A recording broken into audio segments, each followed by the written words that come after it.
GS Singh institute of pharmacy, Parasrai, Dhondhi, Laharpur road, Sitapur. सत्र 2023-24 के लिए प्रवेश प्रारंभ। D pharm, B pharm, PG diploma in journalism and mass communication, PG diploma in computer application. Samajwadi party द्वारा बसपा पर लगातार लगाए जा रहे बीजेपी की बी टीम होने जैसे आरोपों का बसपा सुप्रीमो मायावती ने चौतरफा हमले कर जवाब दिया। मायावती ने प्रेस वार्ता करते हुए अपने हमले की शुरुआत भाजपा और कांग्रेस पर हमले से की और दोनों पार्टियों में सबसे बड़ा हिंदू कौन साबित करने की होड़ होने का आरोप लगाया।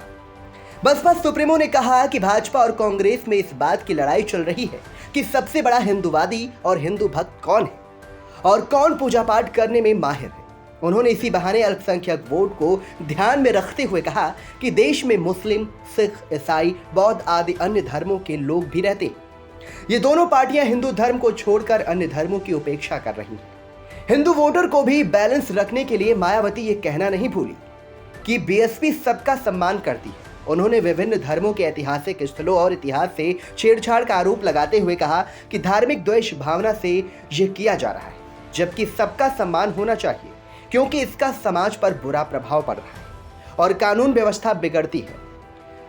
अपनी बात को वजन देने के लिए मायावती ने महाराष्ट्र का उदाहरण देते हुए कहा कि वहां पर हालात इतने खराब हैं कि राष्ट्रपति शासन लगाने की मंशा होने लगी है। लव जिहाद, जबरन धर्म परिवर्तन और सरकारी जमीन पर बनी मज़ारें हटाने का उल्लेख करते हुए मायावती ने मुस्लिम मतदाताओं को अपने पाले में करने का दांव चला। उन्होंने कहा कि लव जिहाद और धर्म परिवर्तन की ओट में धार्मिक उन्माद भड़काया जा रहा है, जनता जिससे सावधान रहे।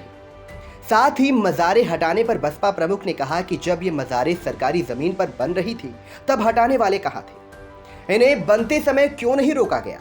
सीएम योगी आदित्यनाथ के माफिया सफाया अभियान पर तंज कसते हुए मायावती ने कहा कि यूपी में अपराधियों की आपसी तांडव से जनता खौफ में है।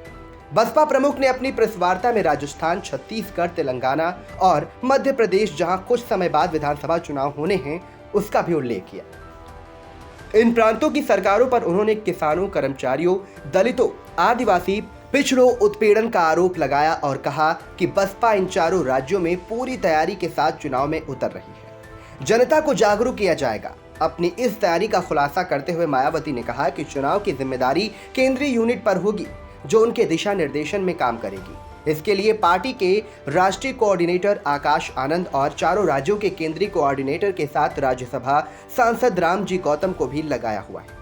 बता दें, आकाश आनंद मायावती के भतीजे हैं। उन्हें बसपा में मायावती के उत्तराधिकार के तौर पर प्रोजेक्ट किया जा रहा है। प्रेस वार्ता में आकाश आनंद को प्रमुख जिम्मेदारी देकर मायावती ने एक बार फिर इस बाबत किसी भी संशय को विराम देने का प्रयास किया है। ब्यूरो रिपोर्ट, आई इंडिया।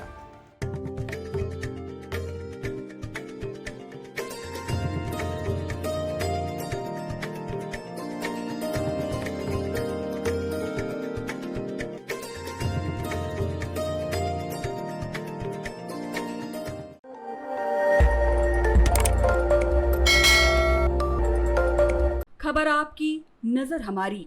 देखते रहिए आई इंडिया।